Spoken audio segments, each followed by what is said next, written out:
Bien, bonjour à tous et à toutes. Aujourd'hui on se retrouve avec Adrien dans le cadre de sortie pédagogique en AGGSP. Et donc on a décidé de vous faire une petite vidéo pour vous montrer notre activité tout le long de la journée. Cet après-midi on va un peu découvrir Robert Schuman qui est la personne principale de notre voyage et l'Union Européenne. Et donc je vous propose de suivre maintenant. Allez, c'est parti.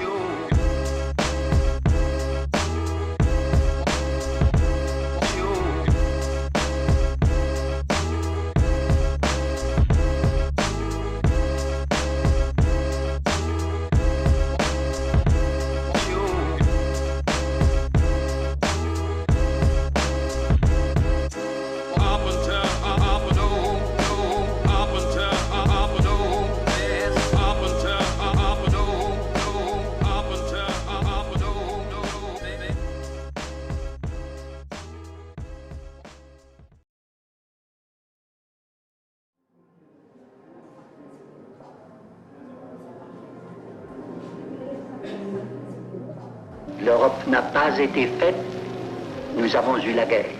Nous avons eu la guerre. Nous avons eu la guerre.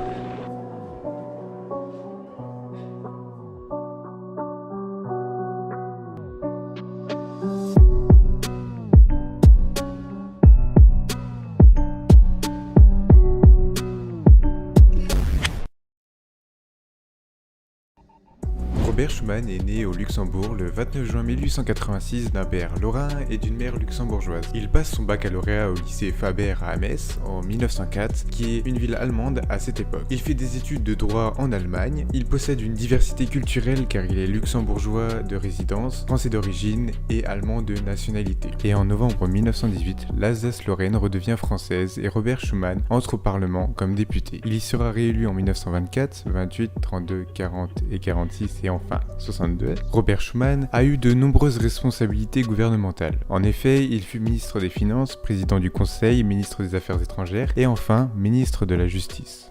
Il fut le grand négociateur de tous les traités majeurs de la fin de la Seconde Guerre mondiale. La déclaration Schuman, le 9 mai 1950, pose les fondements de l'Europe. Elle mentionne un envie d'une construction européenne, je cite, « L'Europe ne se fera pas d'un coup, ni dans une construction d'ensemble. Elle se fera par des réalisations concrètes, créant d'abord une solidarité de fait. Cette déclaration entraînera la création d'une communauté européenne qui est à l'origine de l'Union européenne. » De 1950 à 1960, il devient le premier président du Parlement européen à Strasbourg. À la fin de son mandat, le Parlement lui décerne le titre de père de l'Europe. En 1962, il se retire de la politique. Il meurt le 4 septembre 1963 à Sichazel, à Metz.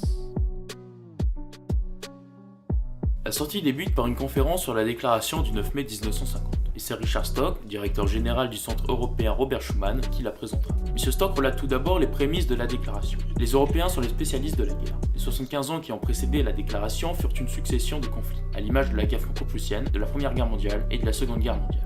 Ensuite, Richard Stock nous présente le premier ministre français arrêté par la Gestapo, Robert Schuman. Robert Schuman est un fervent défenseur de l'Europe. Il écrit que sans patrie européenne, il n'y aura pas de paix. Et ce n'est pas le seul. D'autres hommes, comme Jean Monnet et Henri Frenay, souhaitent l'union de l'Europe. Enfin, Richard Stock nous parle de la déclaration du 9 mai 1950, où Robert Schuman propose la création d'une communauté européenne du charbon et de l'acier. Cette déclaration est aujourd'hui considérée comme l'un des moments clés de la création de l'Union européenne.